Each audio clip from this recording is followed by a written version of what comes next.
మనందరం సుదీర్ఘంగా రాయలసీమలో ప్రత్యేకంగా ఉమ్మడి 4 జిల్లాల్లో ప్రజలు ఎదుర్కొంటున్న సమస్యలపైన చర్చించుకున్నాం, మాట్లాడుకున్నాం. మిషన్ రాయలసీమ అనేది 5 సంవత్సరాల్లో రాయలసీమ రూపురేఖలు ఎలా మార్చాలి, రాయలసీమలో వలసలు లేకుండా ఎలా చేయాలి, రాయలసీమ నిరుద్యోగ యువకులకి రాయలసీమలోనే ఎలా ఉద్యోగాలు ఉపాధి కల్పించాలో లక్ష్యం.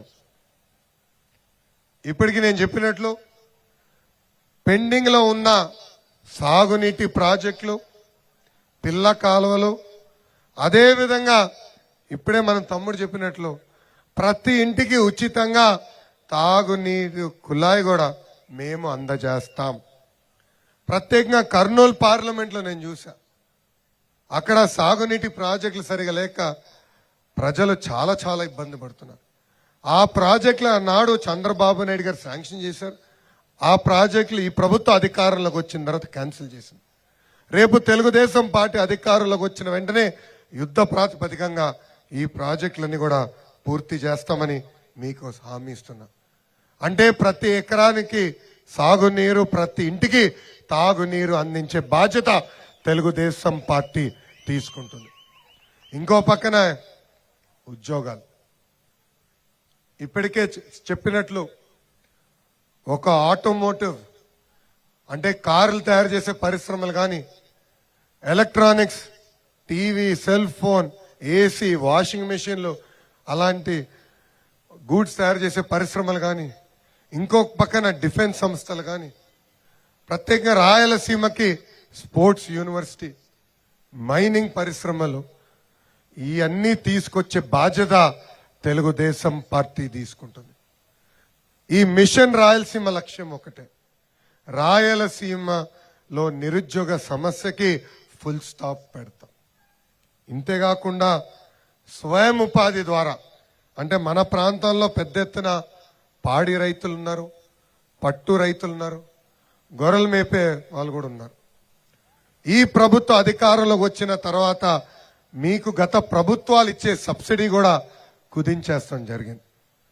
రేపు మేము అధికారంలోకి వచ్చిన తర్వాత సబ్సిడీతో పాటు అవసరమైన ఫీడ్ ఇన్పుట్ కానివ్వండి, ఫీడ్ సబ్సిడీ కానివ్వండి, మనకి ఆవులు కానీ గొర్రెలు కావాల్సిన మందులు కానీ, అదేవిధంగా ఇన్సూరెన్స్ కూడా అందించే బాధ్యత తెలుగుదేశం పార్టీ తీసుకుంటుంది. ఎందుకంటే పాడి, పట్టు, అదేవిధంగా గొర్రెల పెంపకం ద్వారా పెద్ద ఎత్తున రాయలసీమలో ఉపాధి పొందుతున్నారు. సో మిమ్మల్ని ఆదుకునే బాధ్యత తెలుగుదేశం పార్టీ తీసుకుంటుంది. ఇంతేకాకుండా ఇప్పటికీ నేను చెప్పినట్లు టూరిజం అంటే ఒక పర్యాటక కేంద్రంగా ఎందుకు మన రాయలసీమను తీర్చిదిద్దాం.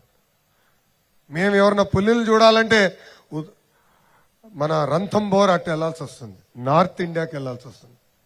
మనకు కూడా ఉన్నాయి, కానీ మెరుగైన సదుపాయాలు కల్పిస్తే పెద్ద ఎత్తున రాయలసీమని టూరిజం హబ్గా మార్చొచ్చు. గండికోటలో కూడా పెద్ద ఎత్తున మనము పర్యాటక కేంద్రంగా మార్చేదానికి అవకాశం ఉంది. సో తెలుగుదేశం పార్టీ అధికారంలోకి వచ్చిన తర్వాత టూరిజం కూడా పెద్ద ఎత్తున ప్రోత్సహించి పెట్టుబడులు తీసుకొచ్చి ఇక్కడున్న నిరుద్యోగ యువకులు కూడా ఉద్యోగాలు కల్పించే బాధ్యత మేము తీసుకుంటాం.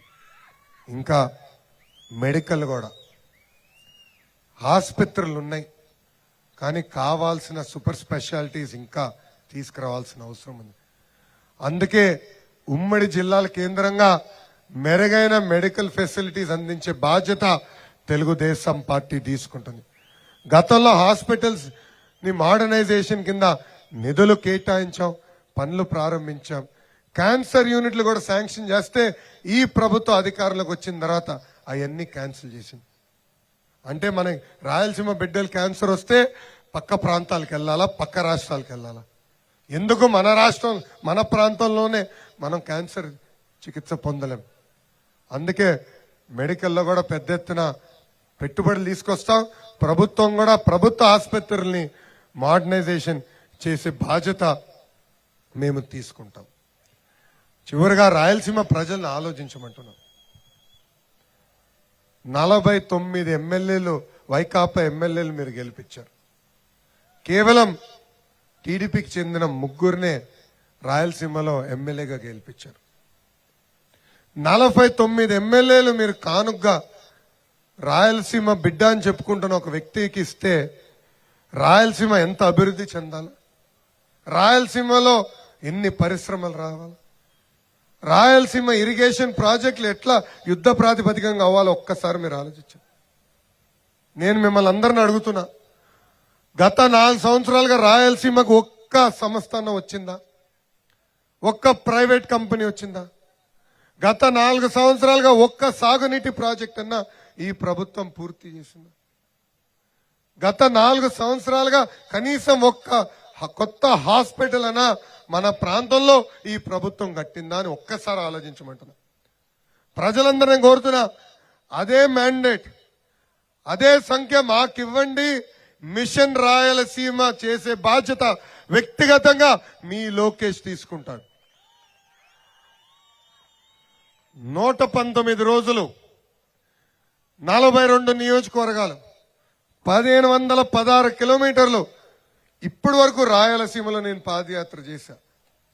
నేరుగా మీ సమస్యలు తెలుసుకున్నా, మీ సమస్యలు నేను చూసా. మీ కన్నీరు తుడిసే లక్ష్యంలోనే ఈ మిషన్ రాయలసీమ మేము చేపడతాం. మీరు ఒకటే ఆలోచించండి, గతంలో ఇంత మమ్మల్ని గెలిపించపోయినా సాగునీటి ప్రాజెక్టులు పూర్తి చేశాం. ఎవ్వరు ఊహించిన విధంగా రాయలసీమకు పరిశ్రమలు తీసుకొచ్చాం. పెద్ద ఎత్తున పెట్టుబడులు కూడా తెలుగుదేశం ప్రభుత్వం ఆనాడు రాయలసీమకు తీసుకొచ్చింది. నాడు నేడు ఎప్పుడు రాయలసీమకి అండగా నిలబడింది ఆ పసుపు జెండా ఈ తెలుగుదేశం పార్టీ. తెలుగు గంగా దగ్గర నుంచి మొదలుపెట్టిన దగ్గర నుంచి హంద్రినివా వరకు అన్ని సాగునీటి ప్రాజెక్టులకు రాయలసీమకి చేసింది Telugu Desam party. Kia Motors, TCL ఇలాంటి పరిశ్రమలు రాయలసీమకు కూడా తీసుకొచ్చింది ఈ పసుపు జెండా. అందుకే రాయలసీమ ప్రజల్ని కోరుతున్నా, మీ కన్నీరు నేను తొడవాలంటే మాకు అలాంటి మ్యాండేట్ ఇవ్వండి. ఎంతమంది ఎమ్మెల్యేలు అయితే వైకాపాలో మీరు గెలిపించారో అంతమంది ఎమ్మెల్యేలు తెలుగుదేశం పార్టీలో గెలిపించండి.